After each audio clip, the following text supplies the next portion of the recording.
Very happy to be with you today. I've been actually campaigning in Vaughan as of last year when I became the CEO of the Green Party of Vaughan. And we've initiated many grassroots local programs. One of them is called Project Demo Rescue.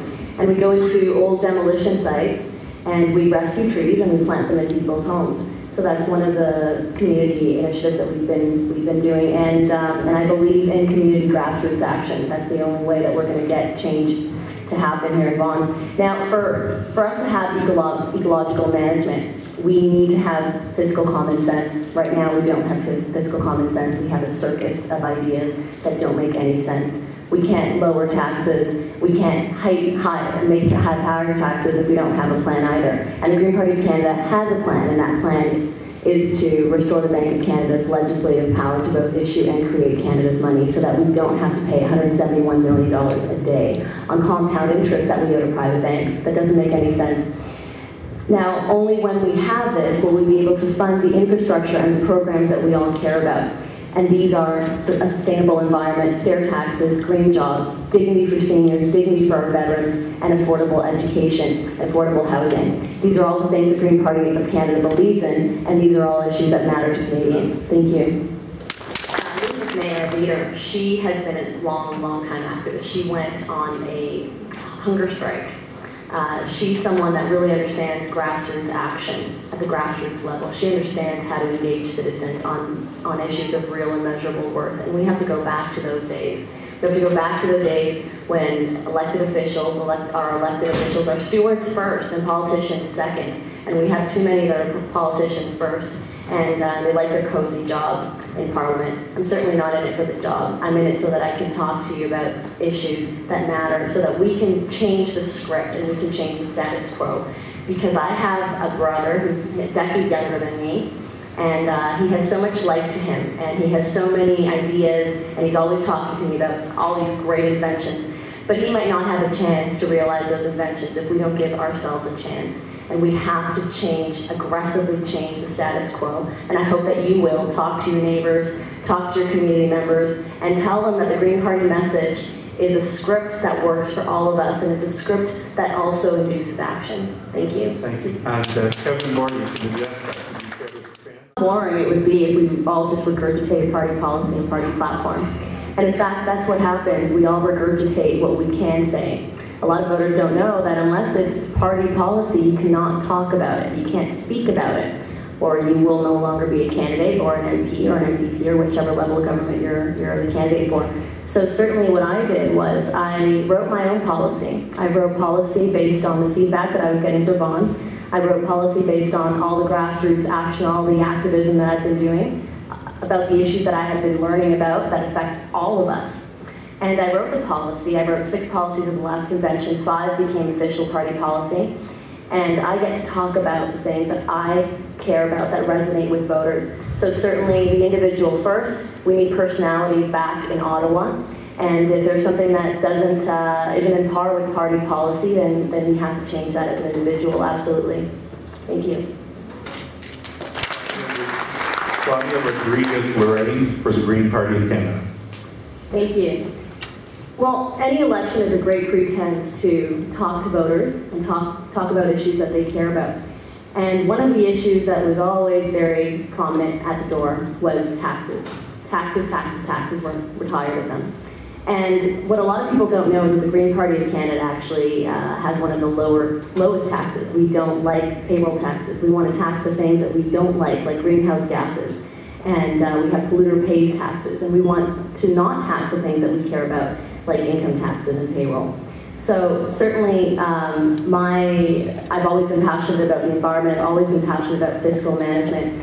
And I've always been passionate about making things make sense for us, and democracy should be about participation. And so this is a great pretense for that, and a great way to get your ideas and generate some real participation in our democracy, or what's left of it.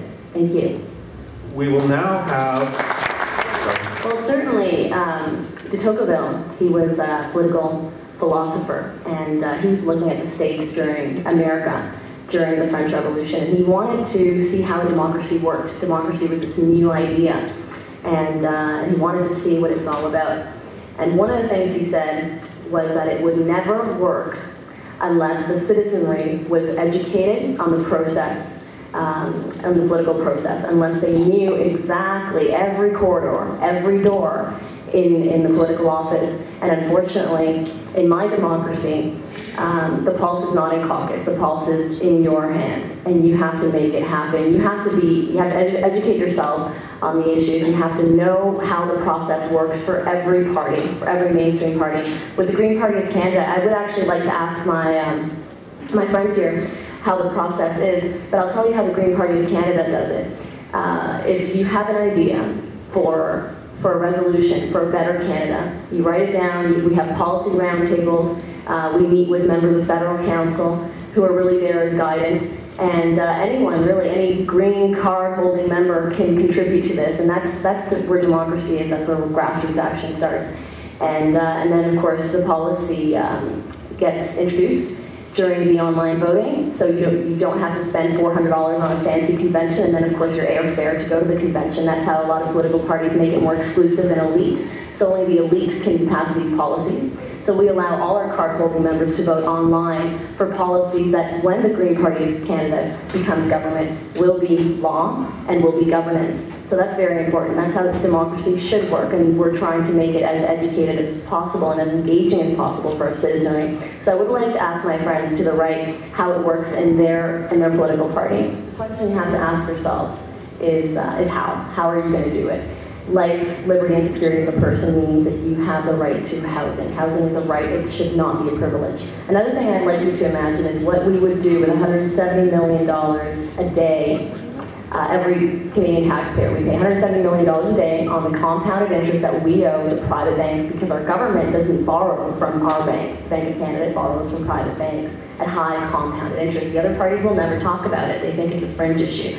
So $170 million a day, we can do a lot for housing. We can do a lot for Canadians, so they don't get to that point where they have to look at getting money off their mortgage, to use the equity in their homes to pay for their child's education, to pay for a sick parent. So certainly, it's a way to look at all those issues. It's a pyramid scheme, really. And Canadians should not have to be part of it. They should not have to choose one thing over the other, and certainly housing is one of them. And every child that's living in poverty has Canadian parents that are also living in poverty. So we can't miss the elephant in the room here. The Green Party of Canada has proposed that we cut taxes on payroll and income, so that Canadians don't have to pay taxes on their income and payroll. That will help a lot of families. And certainly, if we stop getting loans from private banks and we use our bank, the Bank of Canada, we won't have to pay $171 million on interest. It's never going to go away, folks. We have to get serious and aggressive on this issue. The other thing is, thank you, we're going to augment the government's measurement of progress. Currently, we're using the gross domestic product, and it simply doesn't work. We're going to use a genuine progress indicator that they use in European countries, and this index includes eliminating poverty. Another thing that we're going to do is develop a comprehensive plan to improve our social safety network, so that it eliminates child poverty, and modeling this plan on European countries and Nordic countries' programs that have the best track records in eliminating child poverty. And I just want to leave you with one quote from Martin Luther King. "I am now convinced that the simplest approach will prove to be the most effective. The solution to poverty is to abolish it directly by a now widely discussed measure, the guaranteed income." Thank you. For the Green Party. Thank you. Well, the Green Party of Canada has proposed that we add to our Constitution, which is the supreme law of this country, a clause that says that every Canadian has the right to housing and to affordable housing. So we're the only party that is proposing that. It must absolutely be a constitutional right. How do you have the right to liberty, freedom, if you do not have a roof over your head? It doesn't make any sense. So the Green Party of Canada has proposed that, and I'd like to see what the other parties have proposed in order for all Canadians to have housing and shelter and a chance at prosperity. Claudia Rodriguez-Larrain for the Green Party. Thank you. It is a tragedy. 1 in 7 children will go to bed hungry in Canada, and the biggest users of food banks are children. So it is a tragedy. Now, it's interesting. 1989 they made that promise. 1991 Mulroney got rid of statutory reserves, meaning the private banks didn't have to keep any money in reserves, any of your deposits in reserve. And so what that means today is that we pay an increasing perpetual debt. We have something called intergenerational debt. Nobody likes talking about it. Intergenerational debt means that children of today will have a debt for tomorrow, and that will make it even harder for them to find good jobs, to find good education, and to have a chance at prosperity. So we have to, again, go back to the fundamentals. And it'd be interesting what the candidates propose to do. The other parties, the NDP was in provincial government. They certainly could have done something to tackle child poverty. I haven't seen anything. At the federal level, nothing has happened. Thank you very much. Kevin Barty of the New Democratic Party.